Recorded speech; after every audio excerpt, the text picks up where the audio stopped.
আজকে পরিবেশ করে দিচ্ছি। সভাপতির নাম বললাম, আমাদের জাতীয় পার্টির চেয়ারম্যান যারা মাহমুদ উনি আছেন, আপনারা দেখতে পাচ্ছেন।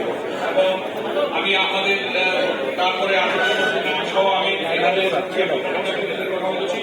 জাতীয় পার্টি এবং জেপি নেতৃত্বে আমরা যারা আন্দোলন হয়েছি, আমি গোলাম সরওয়ার মিলন, জনতা পার্টি বাংলাদেশে আমি চেয়ারম্যান, এই ফাঁকে মধ্যে আমাদের মহাসচিব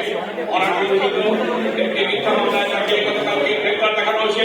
আমরা এখান থেকে তার আশু মুক্তির দাবি করছি এবং আশা করে যে মুক্তি পেয়ে যাবেন। আমি আরো পরিচয় করে দিচ্ছি আমাদের